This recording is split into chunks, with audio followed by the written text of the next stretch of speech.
Today's video, we're going to talk about Apple search ads and what the most effective strategy for running Apple search ads that I have personally found, and basically that there is.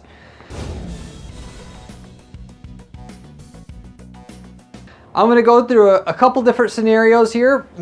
Out of all the people that can benefit from Apple search ads to promote an app there's two basic categories, well, three if you want to get technical, which are the three main type of strategies you have. Within those three, there's one strategy that generally always works the best. I'm going to give you what that strategy is in today's video.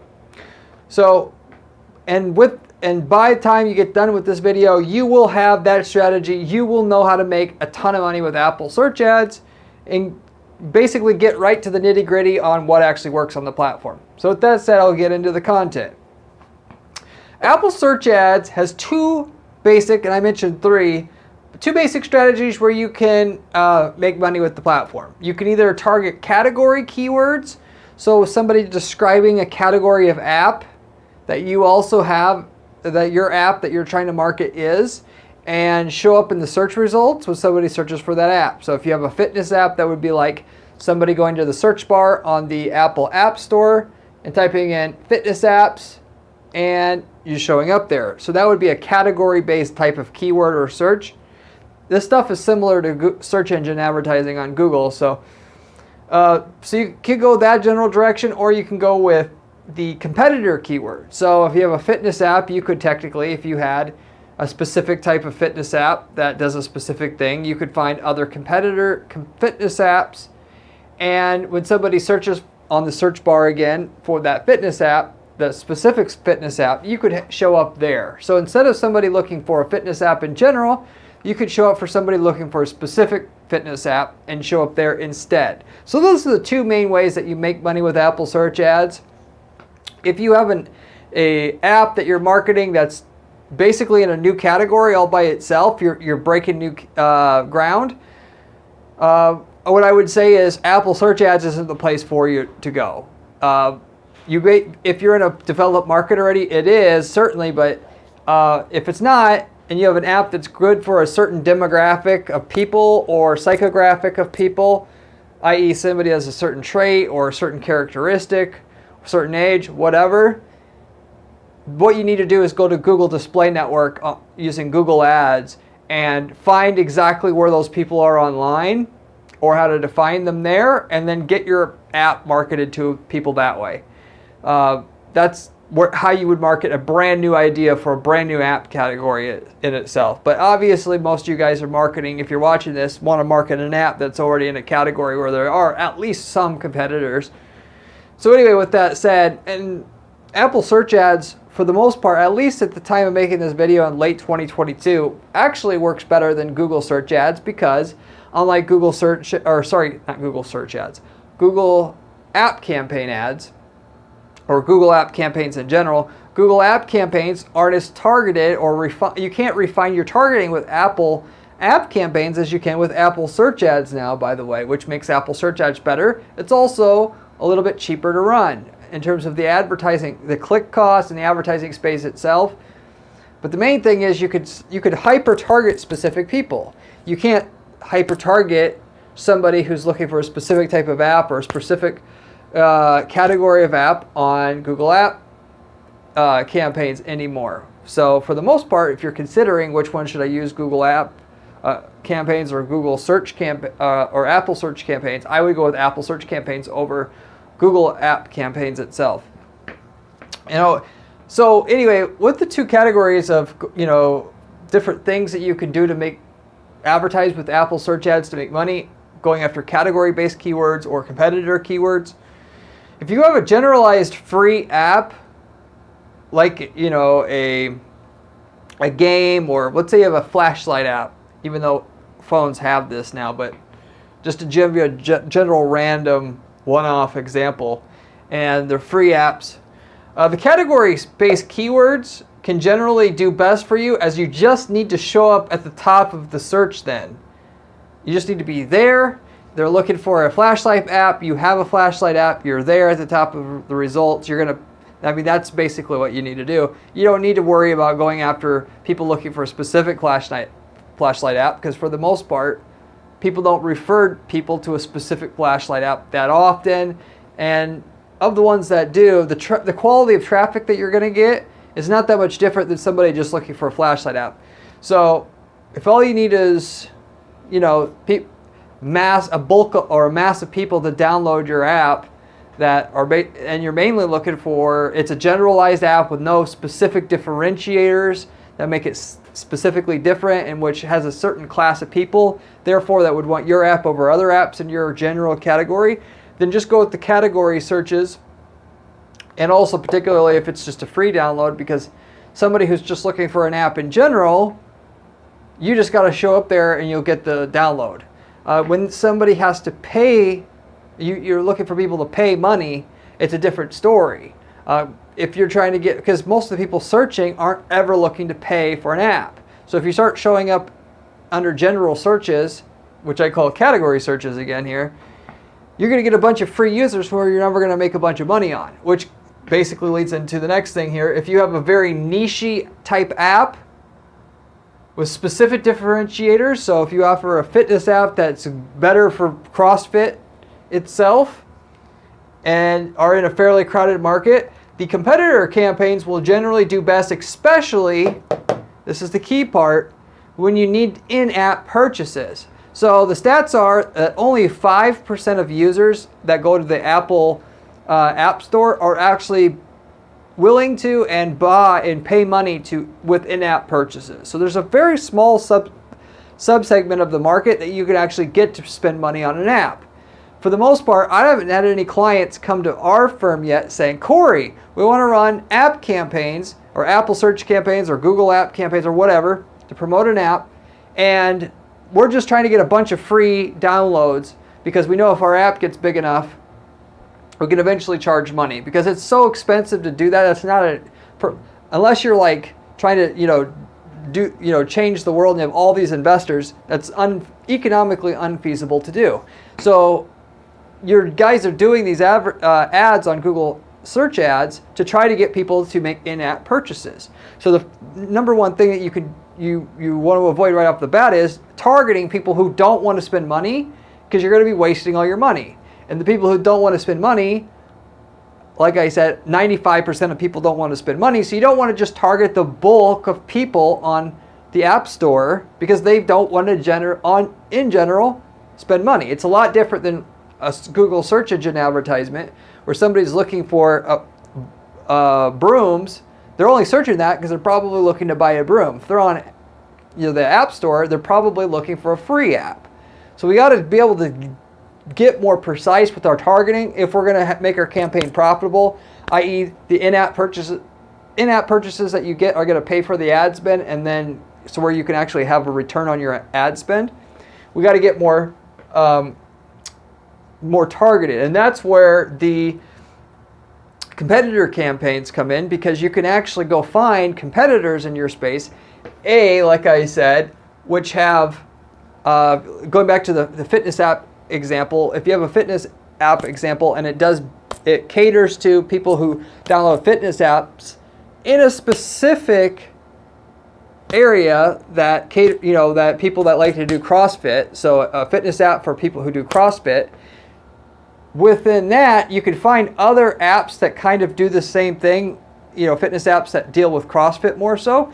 And when somebody's searching for that, you can get those people so that the type of problem you fix, when somebody sees your ad, you'll be able to help. You could fix that person's problem because they're searching for an app that basically does the same thing as yours or a similar thing as yours, versus targeting fitness apps, and 90% of the people who download fitness apps they don't care about CrossFit, which is the main point of why you have your app and why you came out with it.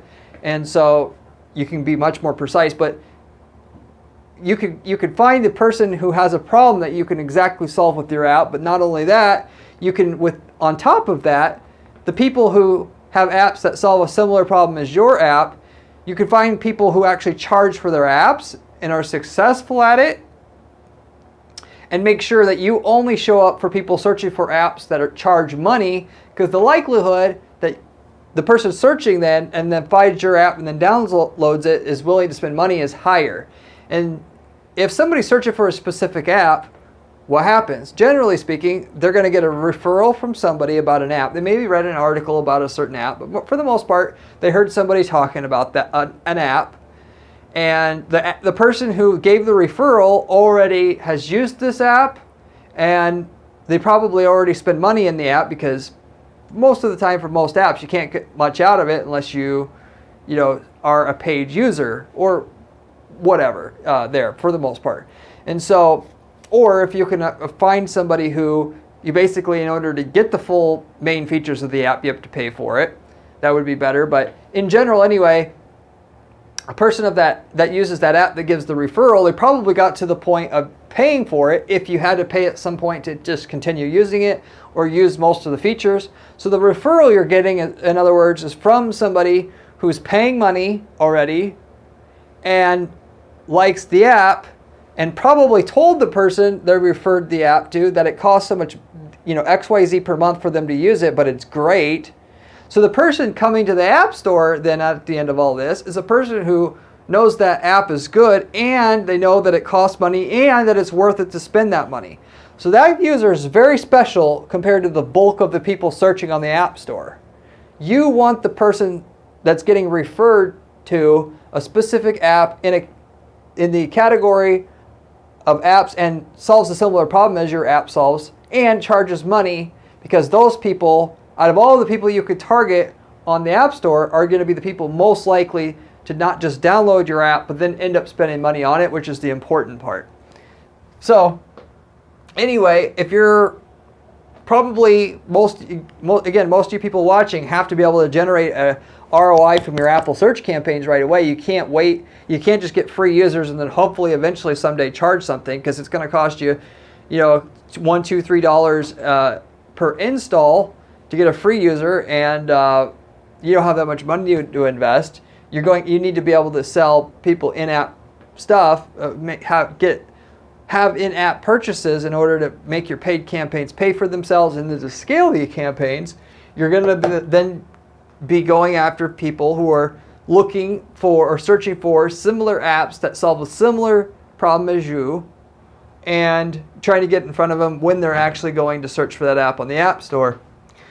Now, here's the specific process that we use to be able to set up a competitor keyword campaign like this in order to be able to successfully make money virtually every time to some level.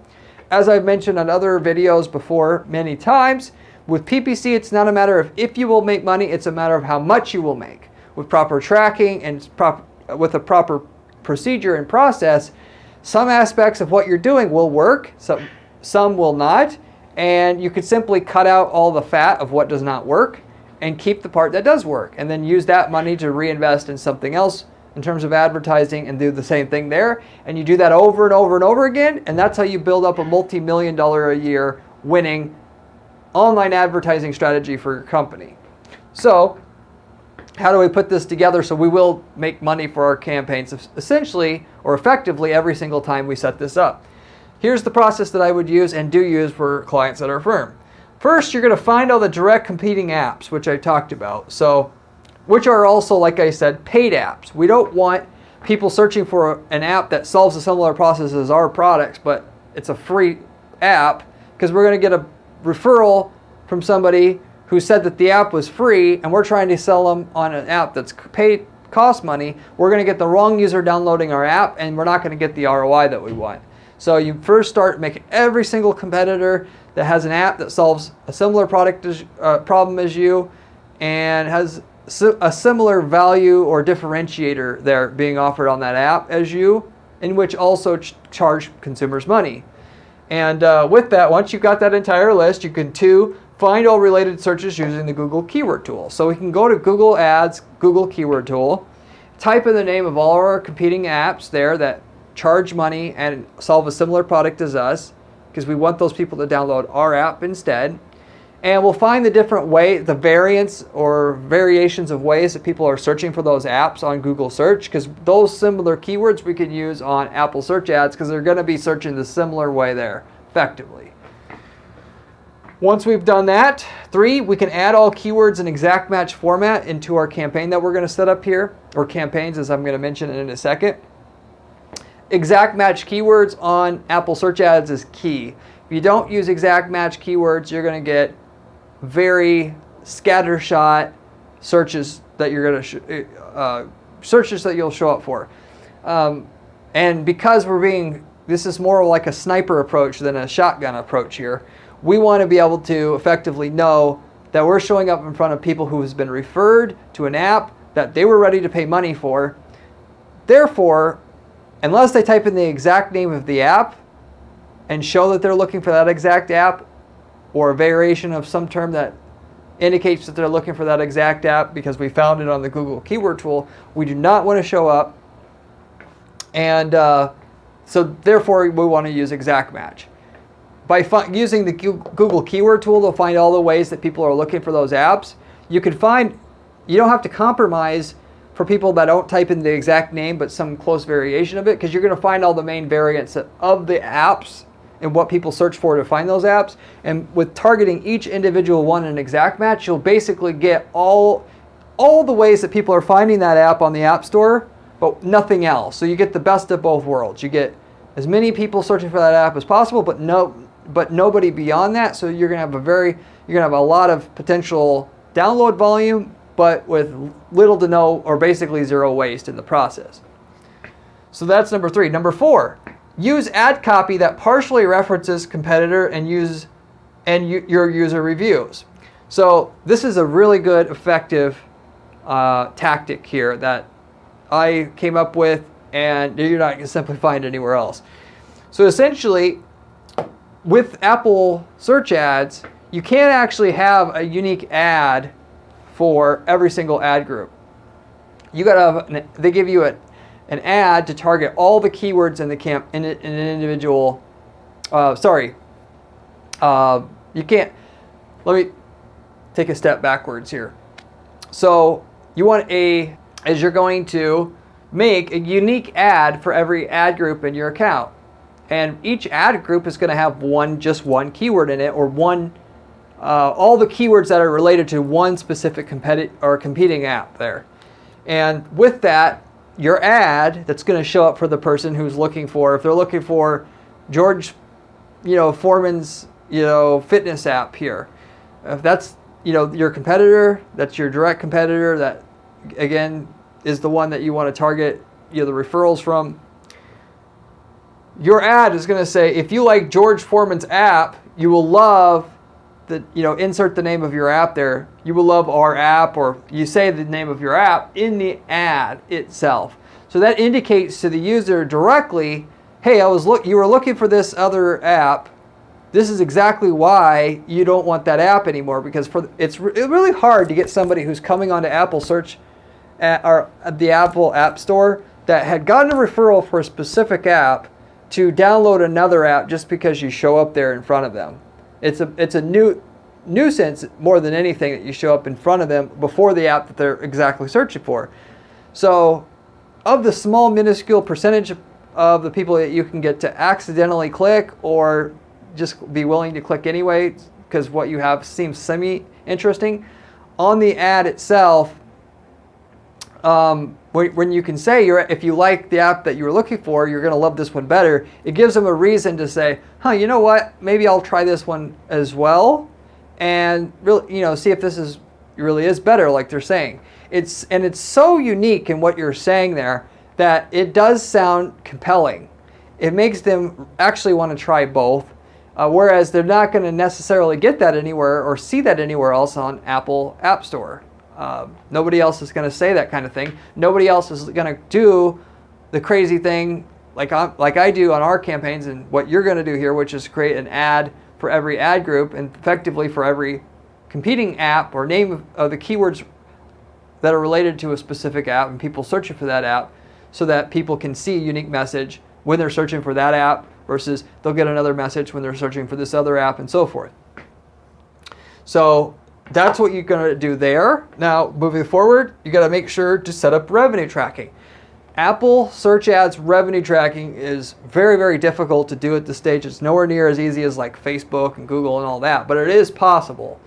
If you guys need some help with that, you can reach out to my firm or leave me a comment down below. But essentially what you need to be able to do is you got to be able to see the revenue of how much lifetime value of in-app purchase revenue that you are generating per keyword down or per ad group down to the ad group / keyword level. So, and with that, which so basically with the Apple search ad tracking, it doesn't just track if somebody makes an in-app purchase. It will actually track it, or it's certainly possible to do that with your setup, all the in-app purchases that they make. So if they need to, if the average person renews for the next 5 months or whatever, that all is tracked through and within the Apple search ad interface. And so you'll be able to see by keyword, by ad group, what it is that's profitable and which is not. And then it just becomes literally a process of elimination at that stage. That's the type of position you want to set yourself up in, i.e. you're going to find the 20% that's profitable in your account and the 80% that's not, and then you're going to extract as much value from that as you can. You can start out with a few apps, that works. Maybe you can find some other apps that you can show up in front of in the search results, and that'll work. Maybe you targeted all the apps and that's all you can get from Apple search ads, and that's it. But it's better than nothing, of course. And realistically, if you get a bunch of sales going from paid ads, you're going to show up in the organic search results at a higher rate because you're going to start generating more reviews.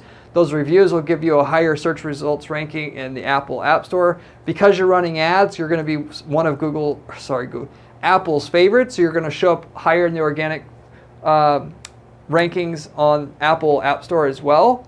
So just because you're not making all the money you want to make with the Apple search ad campaign, you will put yourself in position to continuously grow the app brand. You'll start getting more referrals of your own. So, you don't have to build Rome in a day. Getting 5 downloads a day that are profitable to you because the ad campaign's set up efficiently, it'll compound with the organic clicks you get, with the referrals you get. So, it's a base. It's kind of like a seed campaign that can seed all the rest of your growth, if you will. It's better than running a broad campaign that may be able to get a lot of downloads, but it's not profitable. Therefore, it's not sustainable for you to maintain it. So anyway, with the revenue tracking, that'll tell you exactly what to get rid of. The sixth thing here is narrow keywords that didn't work. I already mentioned this. What you're going to need to do though is you got to respectively give enough keyword. You have to have enough click data or tap data, as they call it in Apple search ads, to see how many downloads that you're going to be able to get. Until you get 100 taps or more on an individual ad from an individual keyword, you can't tell how well that keyword is going to be profitable. Realistically, you're going to need several hundred on each keyword, or at least on every competitor, to make accurate, statistically significant decisions to whether or not to axe that keyword, change the bid on that keyword, which a lot of times it's not about axing a keyword. It's just mathematically adjusting what you're being able to willing to pay for a keyword, so that the clicks or the taps that you do get are priced appropriately, so that your cost per download and ROI on that particular keyword is still in line with what you need to pay. So with the revenue data, and you divide your revenue data by the ad spend for the keyword, you can see what your ROI is. If you have a negative ROI, using a bid adjustment formula, which you can easily find online, but just by searching bid adjustment formula, you can actually see what your bid should be versus what it is now. So, mathematically, if you're halfway to your goal, if you reduce your bid by 50%, now the clicks you get, well, you'll get less of them because you'll be less competitive. And this is still an auction system. You're going to be eligible to show up less percentage of the time for that keyword, but the times that you do show up, you'll be able to generate a net positive return there. And so keyword by keyword, If you're doing above average, you're getting a really good return on a keyword, you up the bid a little bit more, you might be able to get 2 or 3 times as many clicks from that keyword. And so if you do this mathematical equation on each keyword using this bid adjustment formula, you'll take budget from keywords that aren't producing as well, reallocate it to keywords that are producing above average, and you'll start getting more clicks from the part of the account that's already wildly doing well. And then the clicks you get from the part of the account that wasn't doing as well, they'll be cheaper, so those will be profitable. So overall, all the keywords, even if they get a little bit of traction, will all start being profitable. You ultimately will get more clicks from others, some versus others, because you're willing to bid higher, and because that keyword had more potential. But across the board, you'll get, a decent amount of these downloads coming in because you pretty much have covered, and you were getting in front of every single competing app that's out there, and you dialed in a specific amount that you were willing to pay for each of those competitors and each way that people refer to those competitors to maximize the amount of downloads you could get from each competitor itself individually at the highest level. So, and then number 7, you're going to split test ad copy. So with that, once this is all said and done with, the last kind of thing to do, you can adjust your bids on each keyword or on each keyword level, like I just mentioned on number 6 here. You start split testing the ad copy. So after somebody clicks on your ad, what they see on the creative on the download page will dictate if they download it or not. And so, like I mentioned, the general formula that works great there is to say, if you like XYZ app, you'll love our app. And then you list the name of your app there, not just our app. Say, instead of our, you put the name of your app. And you're going to list heavily like different reviews. And you might say, let's say this is your download page here. If you in bigger font, you're going to say, if you love XYZ app, you're going to love insert name of app, or love our app, basically. And then you can have blown up testimonials that say why your app is so good. Best CrossFit app I've ever downloaded. Other apps don't focus on CrossFit, but this one does. Must download. And so you find the best testimonials you have, and you feature those blown up on the page and then stars next to it showing the review.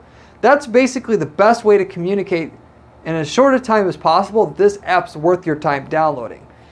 So that's a general formula of the copy that works. But the colors, whether you use blue or red or orange or whatever, depending on niche and depending on the situation, different ones will have a different conversion rate to download. So you're going to want to experiment with different colors and stuff there, different fonts, and see what works the best there. So once you've already figured out that you've got a profitable campaign, you can a lot of times kick this up to another notch completely to double the amount of downloads you got at the cost per download that you've dialed in everything at that's profitable already, just by testing the colors and the fonts and a little bit of the layout on the ad to maximize things further from there.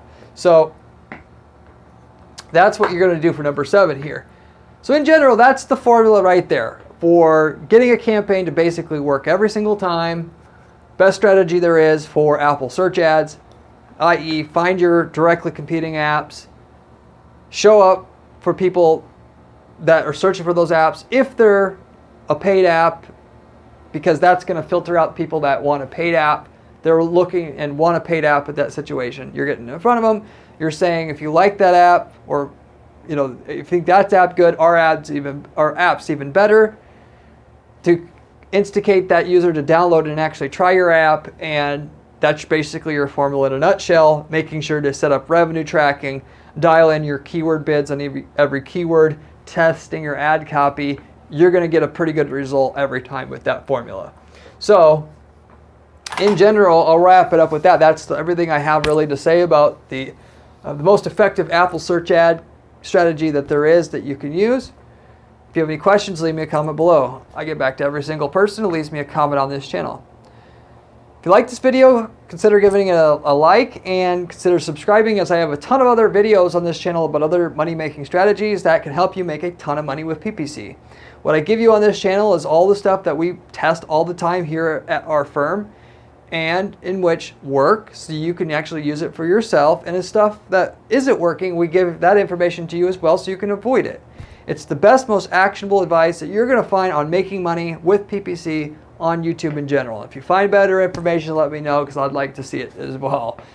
And we also, by the way, I've got a blog, great blog that I've written at guaranteeppc.com/blog, where we give more step-by-step advice on how to build PPC campaigns that make money like these here, in which we go into detail. So if you want to know in detail how we're doing things on the campaign setup to guarantee our clients results, which we do at our firm at Guaranteed PPC, you can find supplementary information there as well to help yourself out. So with that said, there's one last thing I want to cover before wrap this up, which is we actually have a brand new program at our firm where we're offering turnkey PPC campaigns to clients in a bunch of different markets. And what that looks like is in a specific market where we had a client and generated multi-million-dollar a year sales results for a client.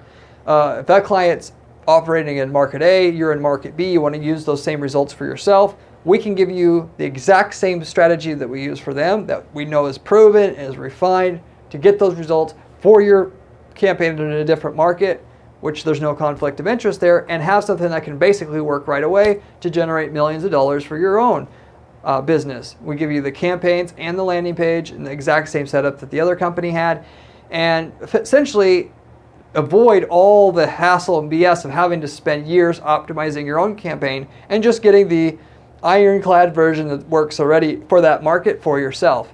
We have a bunch of different campaigns set up in a bunch of different markets, which we may even have a campaign that's already proven and copyable in your market already.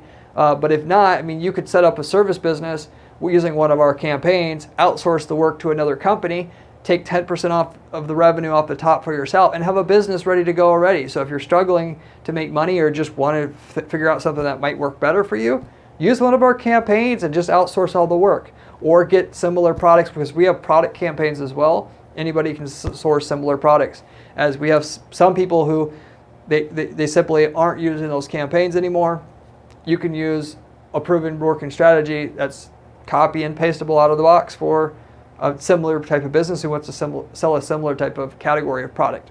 Anyway, if you want to know about that and what type of results we have and in what type of markets, which you can see what markets we have campaigns ready to go for and the exact results we got in those markets, reach out to our firm and we'll get that information in front of you so you can decide if you want to do business with us in that kind of way. But I'll wrap it up with that. Hope you enjoyed this video, and I hope to see you on my next one, where we have another great PPC strategy for you to be able to make some more money with PPC. See you then. Peace.